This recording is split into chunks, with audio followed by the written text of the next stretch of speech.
Hi everyone. In this video, I will show you how to draw the Nyquist plot for a system with 1, 0 on the right half plane. So here we have the system as the k times s minus 1 or s squared times s plus 2 as the loop transfer function.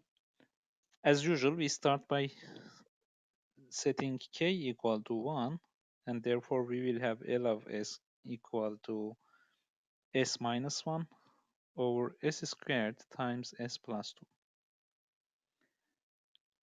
As the next step, we start to draw the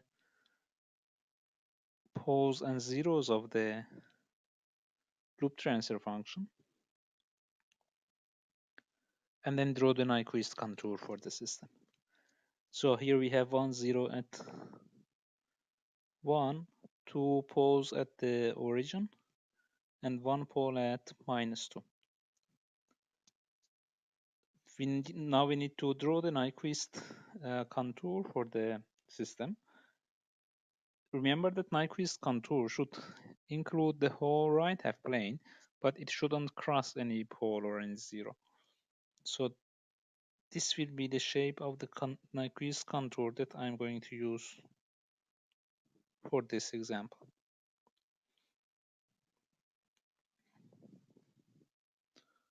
So as you can see here, the contour includes the whole right half plane except the origin. There's another approach to select the Nyquist contour, and it could be this one, yeah, to include the poles at the origin, or to include the origin in it. However, I will go through the first option that I have here. Now, by looking at this Nyquist contour, we can see that there are several segments. Yeah, first segment is here. Here we have the second segment. Third segment is here, but again, we don't need to take care about the third segment, because what we get for the third segment is the mirror of the Nyquist plot of the first segment with respect to the real axis. And then we have this segment as the segment number 4. So we have, for the first segment, S is equal to j omega, where omega goes from 0 plus till plus infinity. It doesn't include 0 itself. For the second segment, S is equal to r e2 j theta, where r goes towards infinity, and theta from pi over 2 to minus pi over 2 in a counterclockwise, in a clockwise way.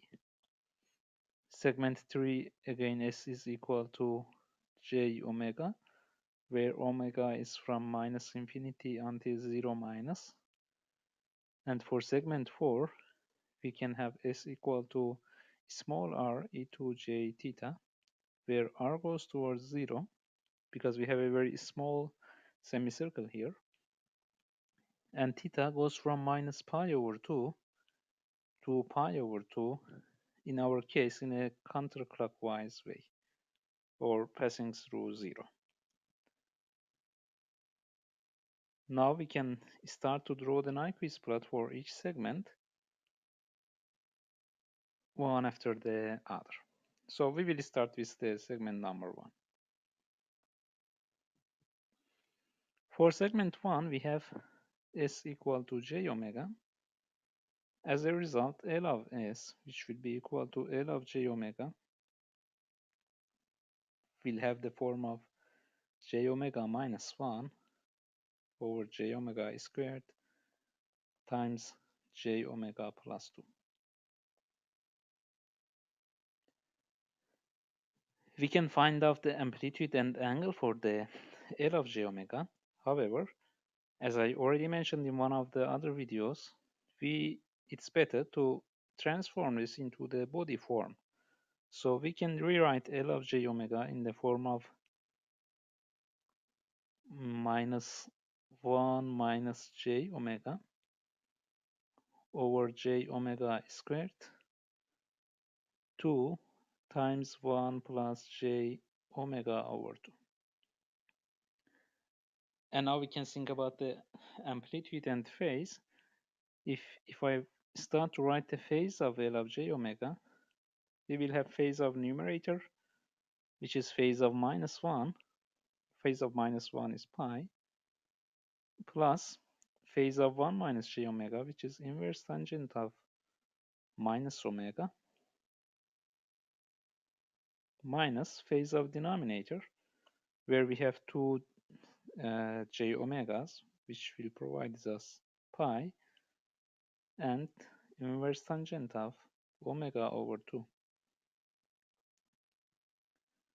Pi and pi will cancel each other. As a result, phase of L will be equal to inverse tangent of minus omega, which is equal to minus inverse tangent of omega, minus inverse tangent of omega over 2. So this is the phase of L of j omega. For the amplitude of L of j omega, we would have square root of omega squared plus 1 over omega squared times square root of omega squared plus 4.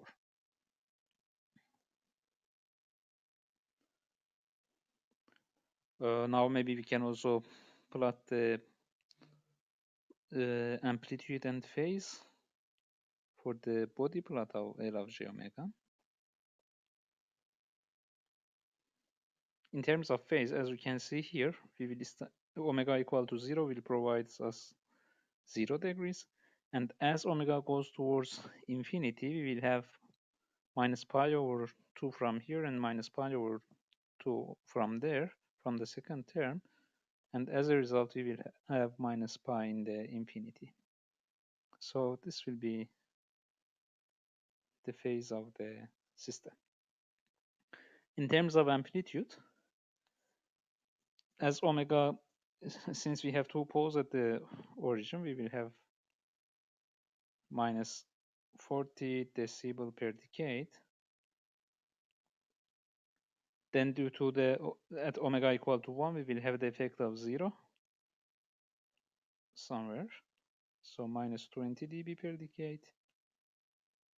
And after a while, at omega equal to 2, we will have the effect of the pole again. And we will have minus 40 dB per decade till the end. So as you can see here, when omega goes towards 0, amplitude will become infinity. And as omega goes towards infinity, amplitude will become 0. So this is something that we will see. So one important thing here is that we have found the phase of L of j omega, as you can see here, minus inverse tangent of omega minus inverse tangent of omega over 2. You may have made a mistake here by writing the phase for the L of j omega in this form. You may have written phase of L of j omega equal to phase of numerator, and for phase of numerator, by mistake, you could have written inverse tangent of minus omega, or omega over minus 1, and here, okay, I don't need to have it in the fraction mode. So inverse tangent of omega over minus 1 minus pi plus inverse tangent of omega over 2, and you may have ended up with minus inverse tangent of omega minus pi minus inverse tangent of omega over 2, which is not correct.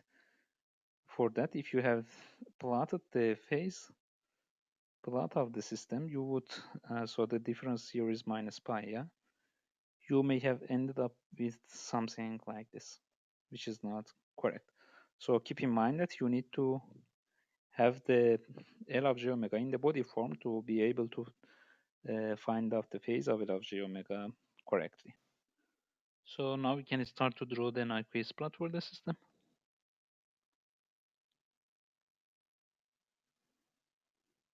Starting from the first segment, As already mentioned, when omega goes towards 0, or when omega is equal to 0 plus, if we replace it by epsilon, we will have amplitude of L of j omega equal to infinity because of the two poles at the origin. And for phase of L of j omega, we will have inverse tangent of epsilon and inverse tangent of epsilon over 2. And since epsilon is very small, we can replace the inverse tangent of epsilon by epsilon itself. And as a result, we will have minus 3 epsilon over 2, which means that the phase right at the beginning for very small values of omega will be negative. So we will be somewhere around here, phase a little bit smaller than 0. Here we have omega equal to 0 plus. When omega goes towards infinity, we will have amplitude of L of j omega equal to 0. And for the phase of L of j omega, we will have minus inverse tangent of infinity minus inverse tangent of infinity, which will be equal to minus pi over 2 minus pi over 2 or minus pi. So as omega goes towards infinity, we will approach the origin with the angle of minus pi. It's also obvious here according to the phase plot for the L of j omega. For omegas between 0 and plus infinity, we will start to decrease the amplitude and decrease the phase towards minus pi, and therefore we will have some Nyquist plot similar to what you can see here. So there's no need to find the amplitude and phase of L of j omega for any intermediate value of omega between 0 plus and plus infinity. If you want, you can do it for omega equal to 1 or omega equal to 2, but again, there is no need because we don't need to have the exact Nyquist plot for the system in order to analyze the stability of the closed loop system. So this is what we get for segment number 1.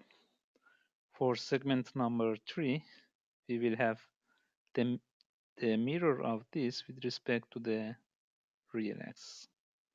So we will end up with something similar to this, where here we have omega equal to 0 or minus. For the second segment,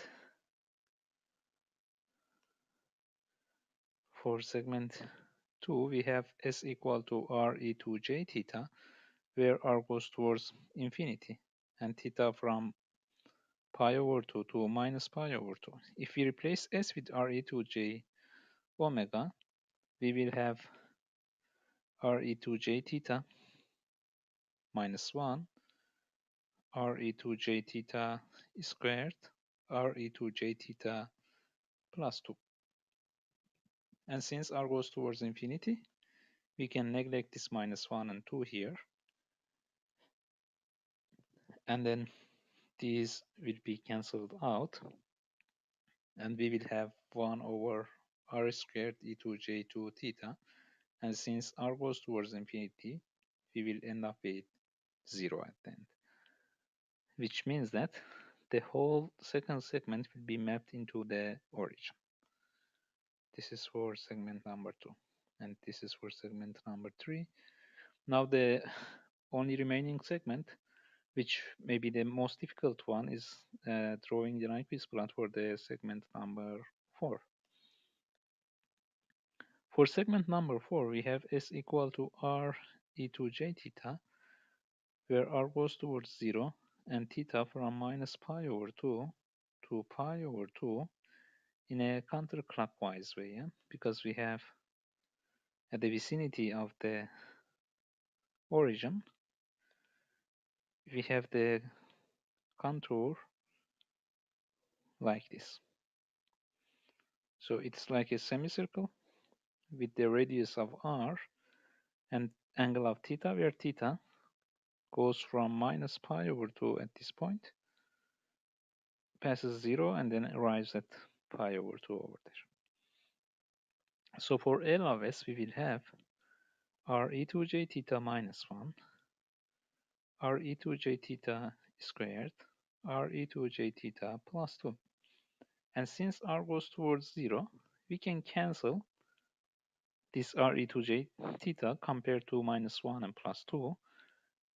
And as a result, we will end up with minus 1 over 2 times re to j theta squared. I can write minus 1 in the form of e2 minus j times pi. 2 r squared e2 j2 theta, where r goes towards 0. Now I can write it in the form of 1 over 2 r squared times e2 minus j times pi plus 2 theta. And this could be rewritten in the form of capital R e to the power of j alpha, where now r goes towards infinity because small r goes towards 0, and alpha is equal to minus pi plus 2 theta. We know that theta goes from minus pi over 2 to pi over 2 in the counterclockwise way. Therefore, alpha will go from minus pi plus 2 times the first value of theta, minus pi over 2, to minus pi plus 2 times pi over 2. And because of this negative sign here, we will have a clockwise change of phase for alpha. So alpha will start from pi minus pi, which is 0. In a clockwise way, it will go until minus pi plus pi or minus 2 pi. Indeed, we will have a complete circle. We are going from 0 in a clockwise way, passing through minus pi and then arriving at minus 2 pi. To draw it here, we will start from the point in which omega is equal to 0 minus, because that's the connecting point here. Yeah? Here we had omega equal to 0 minus, and then we start the fourth segment. Omega equal to 0 minus, we will start a circle with a infinity radius. Phase will go towards minus pi over 2, minus pi, minus 3 pi over 2, and we will arrive at minus 2 pi, where we connect the segment 4 to segment 1 at omega equal to 0 plus, and that is what you see here. That's in this point that we have. And this is the direction of the Nyquist plot. This means that we are done with the Nyquist plot for our system because we have the plot for all the 4 segments that we had in the contour. Now we are ready to discuss the stability of the system. So we have for this example, we have 2 regions, one from minus infinity to 0, and the second region is from 0 to plus infinity. Again, we take minus 1 over k into account. From minus infinity to 0. If you take any point here in this region into account, we will have only one encirclement around it, and as a result, n will be equal to 1. We need to determine the number of open loop poles inside our contour, and if you look here, there is no open loop pole inside the contour or in the right half plane. As a result, we know that P is equal to 0 for this system. So we can go back here for our stability analysis. And since P is equal to 0, we will have z equal to n plus p equal to 1. This means that the closed loop system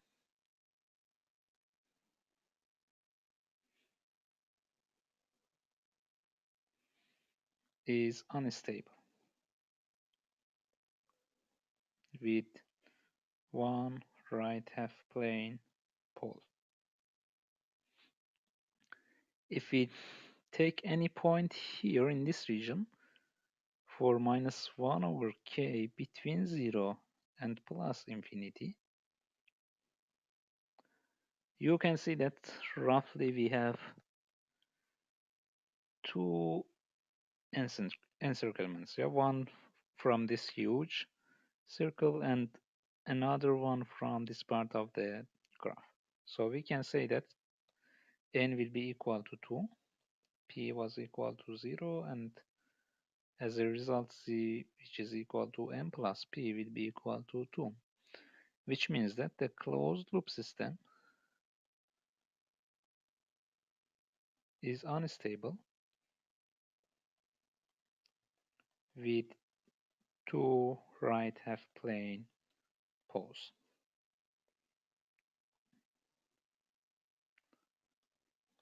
We can verify this by referring to the root locus of the system.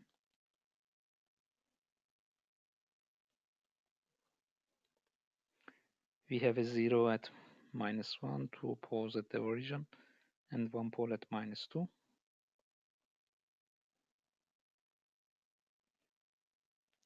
For positive values of k and negative values of k, we can roughly draw the root locus. So this is the part of the real axis. So if you plot it, we will have roughly something like this. For the positive locus, and from here we see that for k bigger than 0, we always have one right half plane pole. For negative values of k, we will have approximately something like this for the root locus. And you can see that from here, for k smaller than 0, we will have always two right half plane poles for the closed loop system. So in both cases, our system will be unstable. For any value of k, the system is unstable. For some values, for positive values of k, we have one right half plane pole. And for negative values of k, we have two right half plane poles. And that's what we already have obtained by referring to the Nyquist plot of the system. Okay, so I think that's all for this video. I hope you have enjoyed it and you have learned how to deal with the systems which have poles at the origin and also the a 0 on the right half plane. I hope you have learned how to deal with such zeros in obtaining their the angle coming from them in a correct way as we did here. So thank you for watching and see you next time.